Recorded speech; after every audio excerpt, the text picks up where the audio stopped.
Olá, já estamos de volta à sua TV FAMESP, TV Unesp, mais um programa especial para você conhecer ações importantes que a cada programa nós apresentamos na sua casa. Obrigado mais uma vez por nos acolher aí neste momento tão especial. E hoje eu converso aqui com a professora Kika, ela que é diretora da Faculdade de Medicina de Botucatu. Nós vamos conhecer um pouquinho das atividades, das ações importantes que são desenvolvidas aqui. Mas antes de mais nada, ela é médica também e vai nos contar um pouquinho desse processo da medicina, o porquê da medicina no nosso programa de hoje. Professora, muito obrigado pela sua presença conosco aqui, nos dando a oportunidade de conhecê-la melhor em suas atividades. Eu que agradeço, Reginaldo. É sempre um exercício muito legal para a gente poder pensar um pouco sobre a trajetória da gente, sobre o trabalho. Então, eu que tenho a agradecer essa oportunidade aqui. E quando a gente fala de medicina, fala de trabalho, a gente sabe que não é fácil, né? Principalmente numa faculdade como é a Faculdade de Medicina aqui de Botucatu, né? As atividades, a responsabilidade, né? E estar na direção sempre mais, além do ser médica, é mais difícil ainda, né, professor? Sim, é difícil, né? Não há um dia em que a gente não perceba as dificuldades, o tamanho, a dimensão, a responsabilidade da gestão. Mas eu acredito que um aspecto importante da gestão, que pouca gente presta atenção, né, ou talvez passe desapercebido, é que a gestão também é gestão de pessoas e cuidar de pessoas. Então, nesse sentido, o trabalho na gestão são desafios diferentes, mas a gente tenta preservar esse aspecto da medicina, que é do cuidado com as pessoas, né? Então, aí, pelo menos ajuda a gente a lidar de uma maneira melhor. Ultimamente a gente tem falado muito em gestão humanizada, né? Uma coisa mais humana, uma coisa mais aceitável para quem ali está necessitando naquele momento, não só o profissional, mas também todas as ações humanas, né? Como que é essa relação humana hoje, dessa coordenação, dessa sua direção? Perfeito, perfeito. Eu acho que é importante contar que, assim, eu comecei na gestão na universidade, porque as pessoas lembram da universidade como um lugar onde tem ensino, pesquisa, extensão universitária, assistência, no caso da gente da saúde, mas uma função bastante importante nossa é a de gestores também. E eu me lembro sempre que eu comecei como chefe de departamento. E o pessoal da secretaria, a quem a gente é mais ligado, né, quando está na chefia do departamento, eles me perguntaram, assim, primeiros dias, eles perguntaram assim, professora, o que a senhora quer que a gente faça com a sua correspondência? E eu falei, como assim? Né? E aí eles disseram que cada chefe tinha um procedimento com a correspondência. E eu falei, não, e o que é melhor para vocês? E foi muito bonito, porque essa pergunta... parecia que eu estava falando sânscrito, né? Assim, o que é melhor para vocês? Eles deram uma chacoalhada. E eles falaram, olha, para nós seria melhor toda a correspondência oficial que chega a gente abrir. Mas e se chegar uma carta pessoal sua, no meio da correspondência? Eu falei, vocês fecham, né? E me entregam, né? E a partir daí, a gente foi trabalhando com o pessoal da secretaria, desenvolvendo o melhor processo de trabalho, aquilo que dava mais agilidade e compreendendo a importância deles. Acho que isso faz parte da gestão humanizada, enfim, que o trabalhador ele perceba a dimensão, o valor, a importância do trabalho dele. E aí ele pode desenvolver o trabalho dele não como na linha de montagem dos tempos modernos, né, do Chaplin, mas engajado ali, fazendo parte de tudo que a universidade produz. Então, foi a minha primeira experiência, que eu aprendi muito, muito mesmo com o pessoal da secretaria do Departamento de Neurologia, Psicologia e Psiquiatria, ao qual eu sou ligada. E aí depois, na sequência, eu me candidatei junto com o professor Pascoal como vice-diretora, aprendi muito com ele sobre a gestão da universidade, sobre a gestão das fundações, enfim, sou muito grata por esse aprendizado. E aí isso me fez entrar nessa loucura que é a gestão da direção. Então, mas a gente percebe, conhecendo um pouco da senhora, que é uma loucura gostosa, né? É uma loucura boa, porque eu acho que assim, a gente construir algo, né, é sempre bom, né? E estar em comunhão com esses profissionais também, como a senhora colocou, né, no primeiro processo inicial, de perceber, né, ter essa ação e perceber o quanto foi importante, né, e vai evoluindo, né.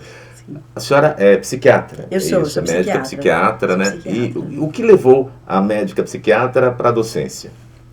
Então, é uma coisa curiosa isso, né? Eu fiz psiquiatria porque na minha família eu tinha uma tia que era uma deficiente mental muito grave, ela tinha um problema mental muito, muito grave, e a gente conviveu muito com ela desde criança, e a história dela de internações psiquiátricas quando criança, tudo que ela sofreu, enfim, aquilo me tocou. E eu decidi fazer psiquiatria antes mesmo de saber que tinha que ser, que é uma especialidade médica. E quando eu estava na universidade, a minha família é uma família de origem muito humilde, uma família pobre, assim, poucos entraram na universidade até a minha geração, né? E quando eu cheguei na universidade, eu realmente abri um universo, um mundo para mim. E eu me interessei pela docência, né? Eu tive um tempo de trabalho fora da universidade, mas me interessei pela docência, me apaixonei pela docência por um caminho que é muito comum, que é pelo ensino, pela graduação, né? Você teve uma experiência boa, feliz com os seus professores e você quer reproduzir isso, você quer continuar esse ciclo virtuoso.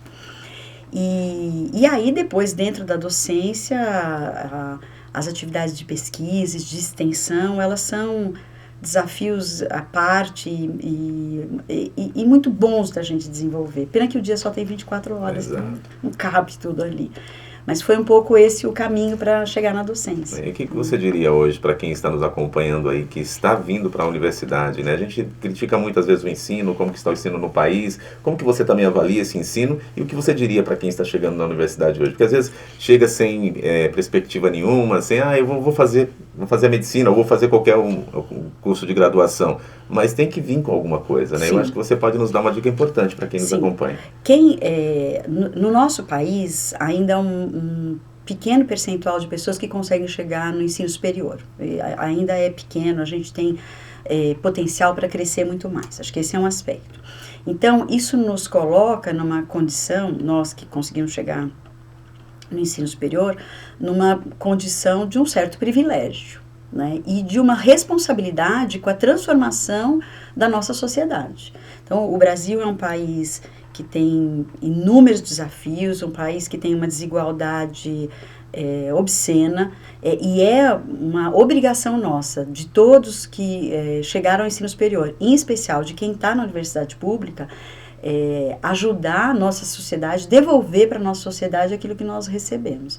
E deste modo, fazer com que a nossa sociedade seja uma sociedade mais justa, uma sociedade menos desigual, uma sociedade onde todas as pessoas tenham a oportunidade de ser feliz, oportunidade de ler, né? Oportunidade de trabalho, de renda. É terrível a gente pensar que hoje a gente tem perto de 14 milhões de brasileiros que têm insegurança alimentar. Isso é muito triste. É terrível, né? Terrível. E aí é uma obrigação nossa trabalhar, né, com esses desafios que estão postos para a sociedade. A gente percebendo, né, essa colocação que você nos apresenta aqui, né, de se você não se alimenta bem, você também não tem condições de desenvolver um ensino, um aprendizado com qualidade, né, porque você está preocupado com a sua alimentação, não tem aquilo necessário para você seguir em frente e aí atrapalha também, né, nessa formação do aluno, né. Sim. Alguns programas, né, eu sou muito entusiasta, né, do programa agora extinto, retransformado, retraduzido, enfim, do Bolsa Família. Quando o Bolsa Família começou, eu atendia no ambulatório de psiquiatria infantil. E foi uma coisa curiosa, porque as mães, elas começavam a pedir atestado pra gente, coisa que elas não pediam antes. E aí elas explicaram que, assim, que com inscritas no programa Bolsa Família, elas tinham que levar a declaração de frequência da escola e a carteira de vacinação. Se não tivesse carteira de vacinação, elas podiam ser descadastradas do Bolsa Família. E eu perguntava para as crianças como que era esse dinheiro tal, né, que eles recebiam lá tal. E uma menina falou assim para mim: tia, depois que veio esse programa, eu descobri que maçã é gostoso. E assim, aquilo assim, o dia que ela falou aquilo, sabe quando... mexe com a gente. Mexe com a gente. Você fala assim, meu Deus do céu, uma menina de quase 10 anos... Não que, assim, tem essa percepção ainda, né?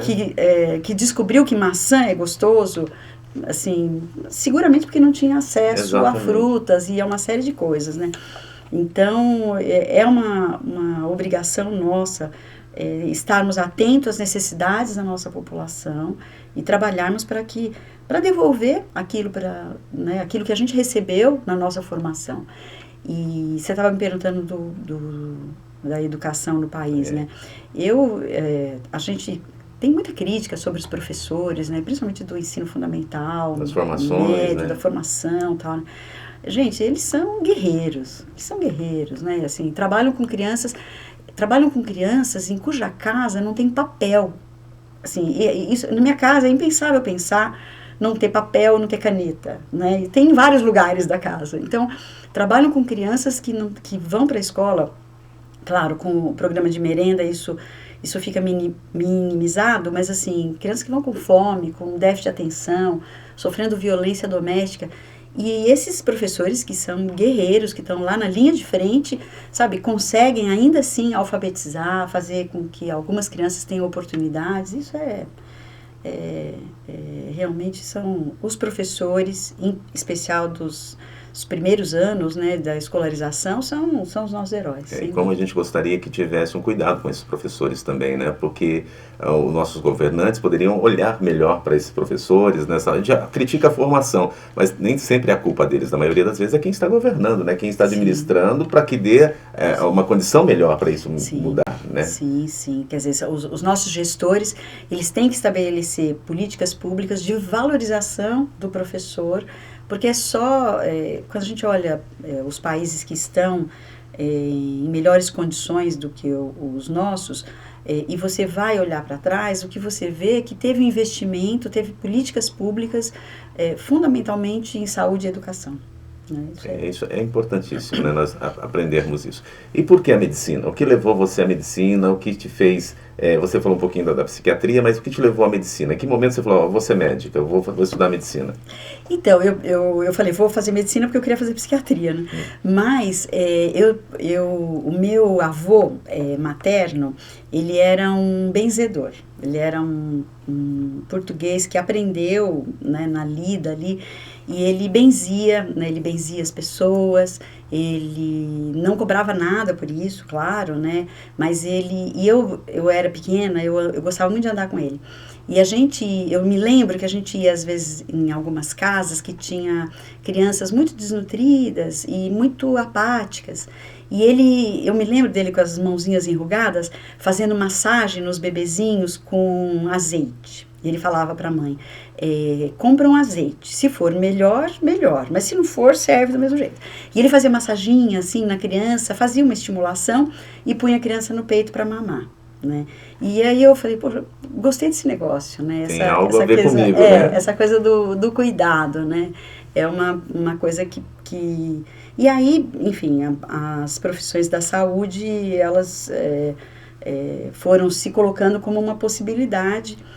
E mais tarde, né, aí descobrindo como que era a psiquiatria, né, aí eu é evolução mesmo, né, aí já é um processo, né, mas a escolha veio através desse processo. Né? Durante a faculdade, eu namorei com várias especialidades, com pediatria, com saúde pública, com obstetrícia, né, obstetrícia é muito legal, né, muito bacana você ver o processo, acompanhar a mãe, e ajudar o bebê a nascer, aliás, não atrapalhar, né, porque se a gente não atrapalhar, a natureza segue seu curso. É um evento, assim, é realmente fantástico.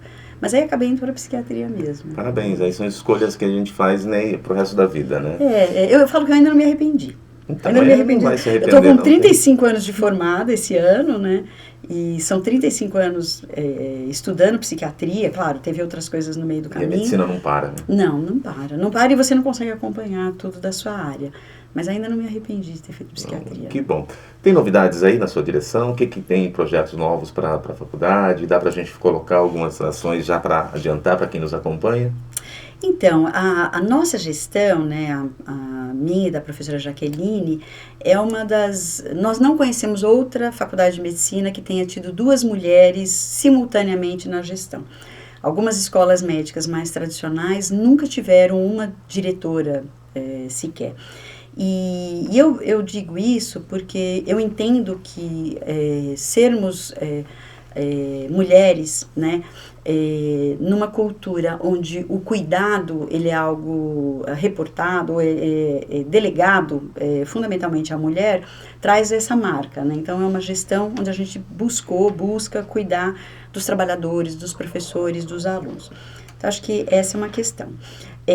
Quis o destino que a nossa gestão, mais da metade dela, fosse tomada pela pandemia, o que nos chamou mais ainda para essa dimensão do cuidado, né? Então, isso foi algo que nós esteve muito presente. Na nossa gestão, graças a uma melhora agora das condições econômicas do ponto de vista de arrecadação na universidade, tem algumas obras, algumas reformas que vão acontecer, que a gente está muito feliz com isso. Mas eu entendo que uma das marcas fundamentais foi da gente ter ampliado a voz para alguns setores, algumas parcelas da nossa comunidade que tinham pouco espaço de representação. Então, os representantes na congregação são muito mais ativos hoje. Os 4 diretores, eles têm uma grande autonomia no trabalho. Então, eu acho que, embora nós vamos deixar obras com plaquinha, com o nome da gente, né? Eu acho que o maior legado é de ter, não vai ter placa, mas é de ter empoderado os trabalhadores no sentido de criarem, sabe?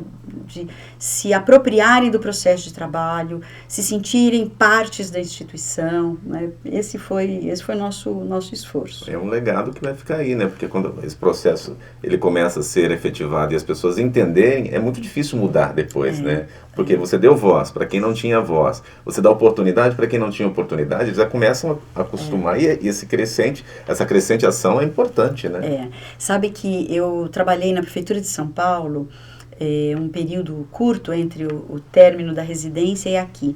E quando a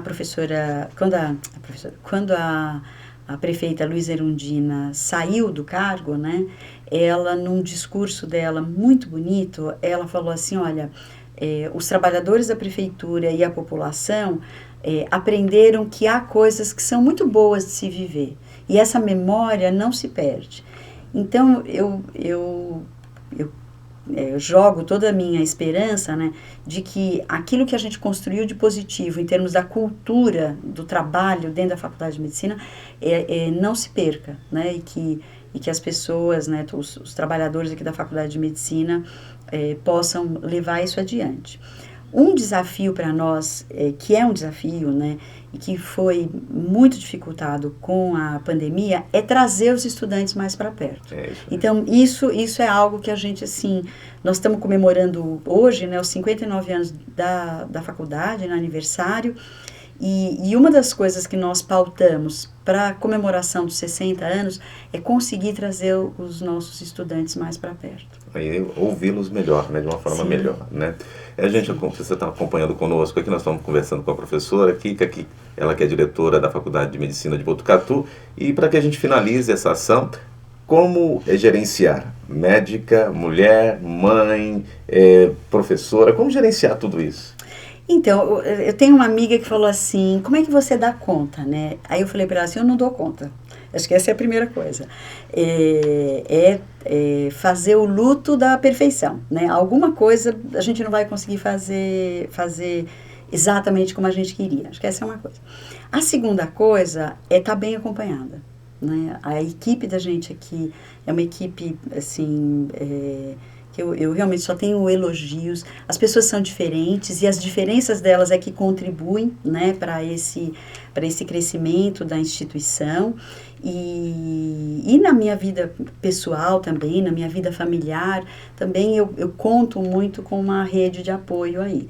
Se não, e claro, né, Reginaldo, assim como todo mundo, eu tenho que fazer ginástica, tenho que fazer caminhada, muitas vezes tem que ir para terapia, porque a gente tem hora que a gente dá umas arriadas e a gente fala, opa, vamos em frente, né? Você me falou da equipe aqui, eu achei importante a gente até colocar isso para você me responder, né?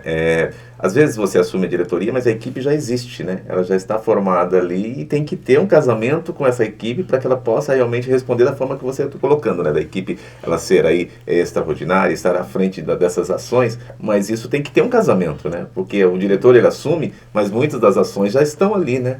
Os profissionais já estão ali, já capacitados por aquilo. Se não tiver o casamento, não vai ter essa sintonia, né? Isso.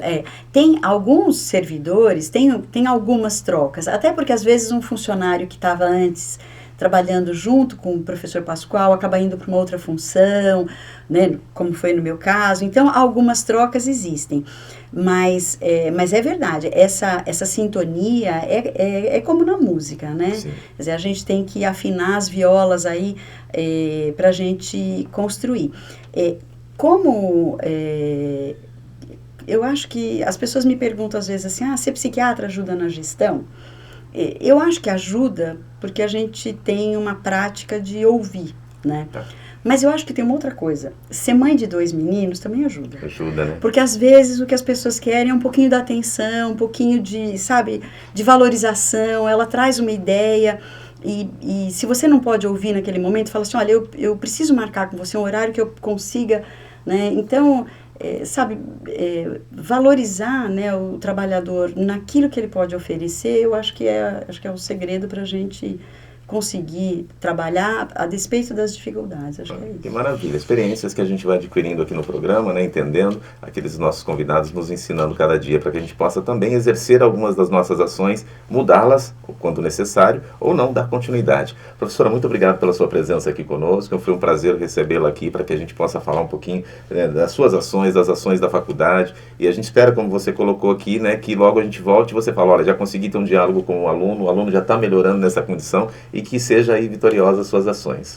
Eu agradeço muito essa oportunidade e acho que pode ser muito interessante em algum momento até a TV ouvir os alunos. Acho que sim, pode ser uma coisa bem bacana. É importante para ouvi-los aí também, dar voz a eles, né? Isso, acho que pode ser uma oportunidade. Muito obrigada, viu, Reginaldo? Eu que agradeço. E agradeço você que nos acompanha sempre, até a TV FAMESP, TV Unesp, em parceria com um programa especial para você. Até o nosso próximo programa. Tchau, tchau.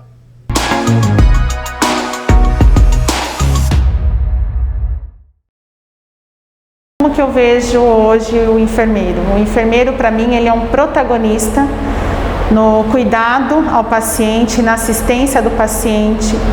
Para existir qualidade, para existir uma assistência bem feita, não tem como lembrar da enfermagem. Não só do enfermeiro, mas do técnico de enfermagem.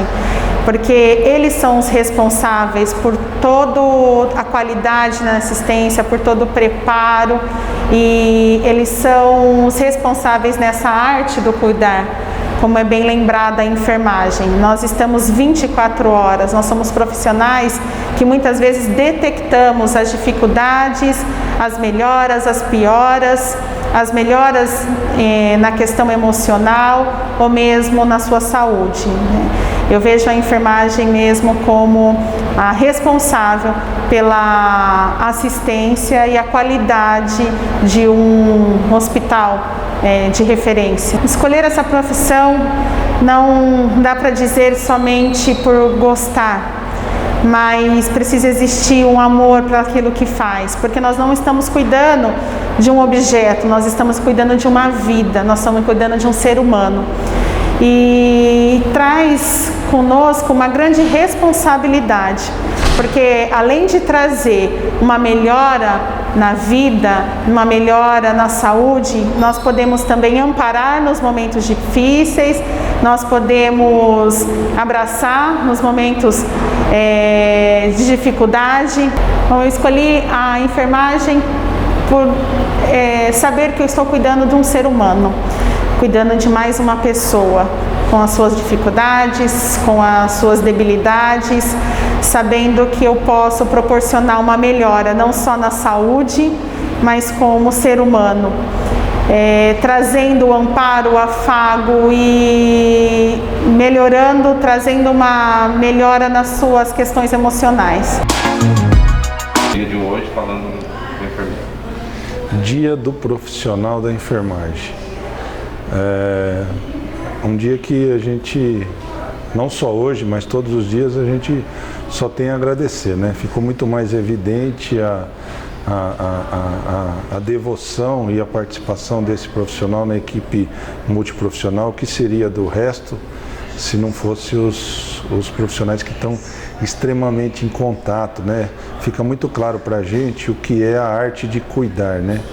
Às vezes eu via em alguma camiseta de um colega escrito "eu cuido", e neste momento aí que a gente já está atravessando essa pandemia, a gente percebe muito bem o que é "eu cuido", o olhar por trás da máscara de medo, de apreensão, mas em nenhum momento a gente percebe qualquer tipo de desleixo ou falta de compromisso. Então eu queria de público agradecer imensamente a participação de todos os profissionais e parabenizá-los nesse dia. Muito obrigado.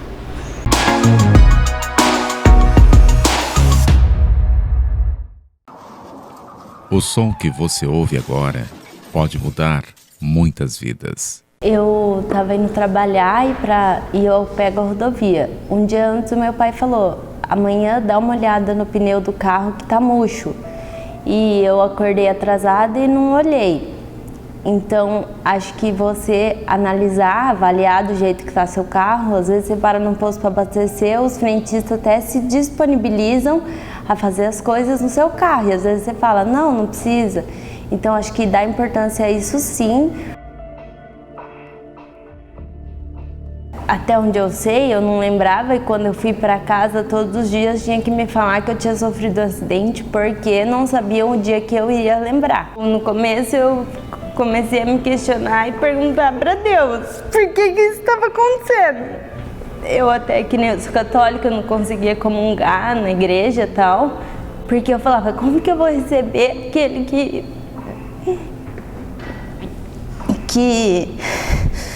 eu não estou conseguindo ser grata a ele. Aí depois de um tempo, eu consegui ser grata, simplesmente grata por estar viva. Aí eu voltei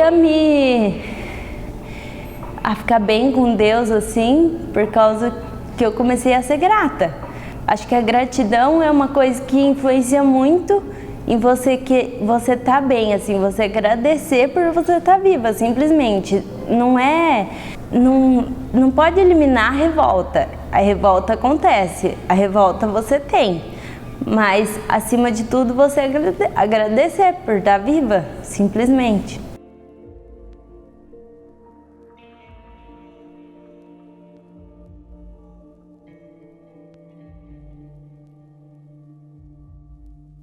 Aqui na Lucy, eu sempre fui muito bem recebida, desde a recepção até a alta.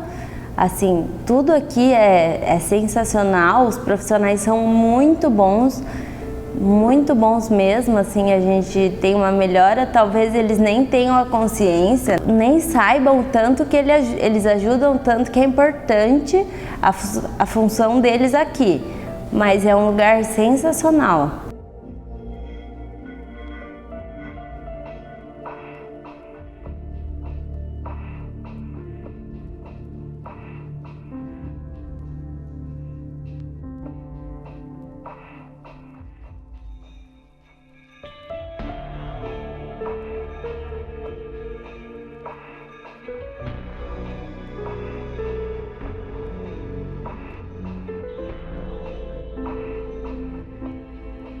Acho que até empatia pelo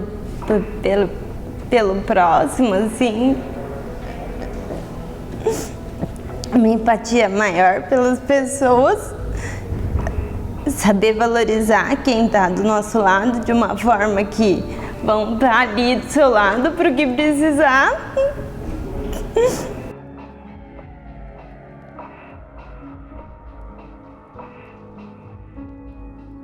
Vida, acho que tem que dar muito valor à vida.